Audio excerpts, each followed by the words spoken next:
decided looking for bush passion fruits.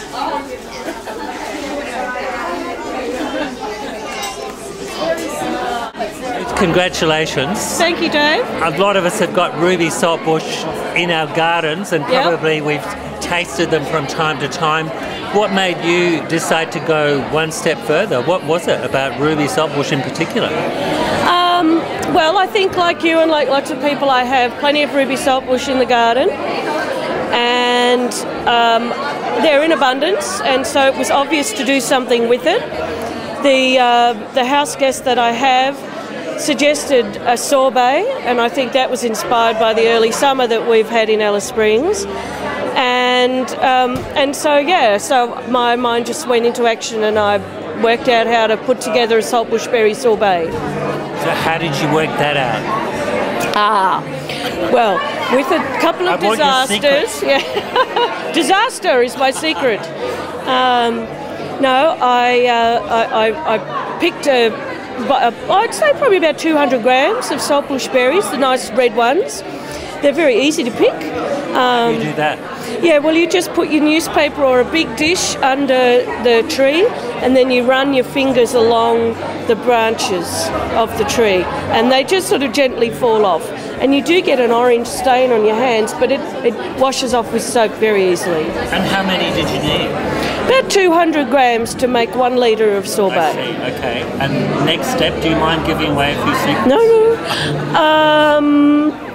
Well, then you make a sugar syrup, as you do for any sorbet, and some lemon juice, and chill everything first. So I put the ruby saltbushes into the lemon juice and sugar syrup overnight, and then I put them in my little ice cream machine the next day.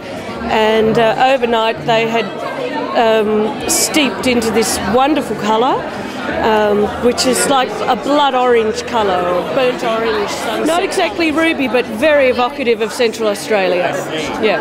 Now, you had a few nervous moments. One of them, you couldn't actually find an ice cream maker. Yeah, that's right. When I came up with the idea, I then went to 2 or 3 different stores in town who all had ice cream makers on order, but no actual ice cream makers. And finally, a local store, had an ice cream maker in stock. And then you had a disaster. I had a disaster because I was being too fussy, you know.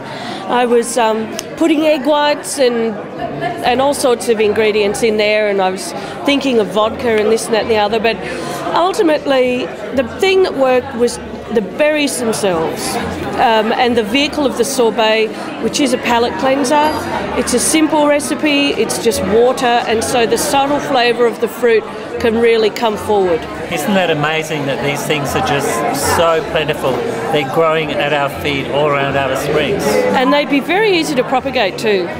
Now, one thing that's been mentioned by one of the judges, I think it was Beat, how difficult it is. You're always in competing with the animals. Did you have to race with the birds to get to your berries? No, surprisingly not. I know what he means because I've in previous years, in fact every year I like to harvest the capparis from the saltbush, and I make my own capers. A capparis from the passion fruit, the native passion fruit plant. There I have to compete with ants, but with the ruby saltbush there's so much of it, and at the moment, because we've got so much else in abundance, a lot of birds are really taken up with other fruits and seeds, and I found that my saltbush was pretty much untouched. Thank you. Thank you.